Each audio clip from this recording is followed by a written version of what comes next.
Minsu couldn't believe the crazy things Kim was saying or how far she had gone just for a guy and the need to fit in. She told Kim that she understood what it felt like to be different. She had grown up as a black girl in Korea, always the outcast, always the different one. But she never let that turn her into a monster. Moving closer, she looked Kim in the eyes and told her to look at herself in the mirror and ask if she truly loved what she saw. Kim, now furious, screamed at Minsu to get out. She was shouting, her anger overwhelming her. Minsu turned and left. As she walked downstairs, she came across a beautiful woman who she suspected was Kim's mother. The woman didn't seem to care about what was happening upstairs. Instead, she was holding a glass of red wine, laughing as Minsu walked out.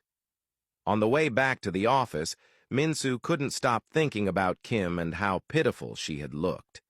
She had always heard her mother say that the most evil people were those from the upper class because they would do anything to remain at the top, even at the expense of their own children.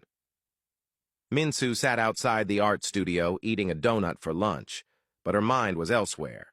She couldn't stop thinking about Kim. Ignoring her completely felt wrong since they had once been friends.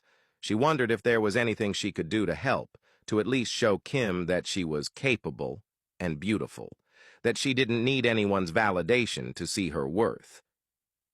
As she sat deep in thought, Woobin pulled up on his motorcycle and parked nearby. He got off, leaned against it, and studied her. Noticing the donut in her hand, he questioned why she was eating that instead of real food. Minsu explained that she was saving money since she hadn't received her salary yet. Feeling bad, Woobin offered to pay her in advance, but she declined, insisting that she would manage. He watched her curiously, realizing how different she was from the other women he had met. She never asked for anything, never relied on anyone. Noticing his stare, Minsu asked if there was something on her face. Instead of answering directly, Woobin wondered aloud why she didn't just ask Sunjin for money. He joked that she was dating one of the richest people in Korea, yet she was still eating a donut for lunch. Minsu simply told him that she was used to doing things herself and didn't like asking for help. Trying to change the subject, she asked if he had ever been in love. Without hesitation, Woobin responded that he didn't fall in love. Women fell for him instead.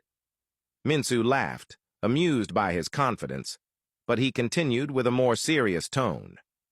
He admitted that if he ever did fall in love, he would be the type to kill for that person, to go to the ends of the earth to hunt down anyone who hurt them. He said it with such sincerity that Minsu realized he wasn't joking.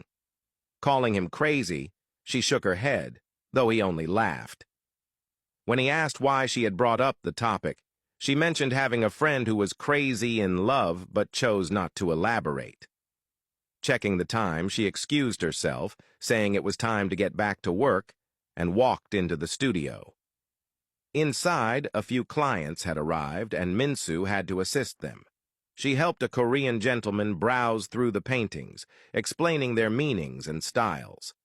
As she spoke, the man watched her intently before asking where she was from. When she replied that she was Korean, he chuckled, clearly not believing her. Moving closer, he suddenly grabbed her hand, commenting on how sexy she looked.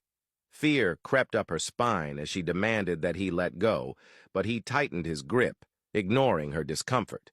He told her that he would pay her if she accompanied him to his hotel.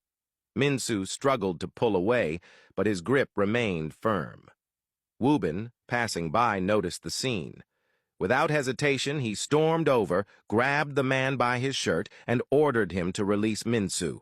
The man merely laughed, brushing off the situation as simple curiosity, saying he wanted to try something different. That was all it took for Woobin to snap. His fist connected with the man's face, sending him sprawling to the floor. Without giving him a chance to recover, Woobin pressed his foot down on the man's hand and warned him never to step foot in the art studio again. Scrambling to his feet, the man wasted no time running out the door. Minsu, still shaken, rubbed her wrist where a small bruise had formed. Woo-bin turned to her and asked if she was okay. She nodded, though the incident had unsettled her. Without another word, Woo-bin walked back to his office, leaving Mensu standing there for a moment before she quietly returned to hers.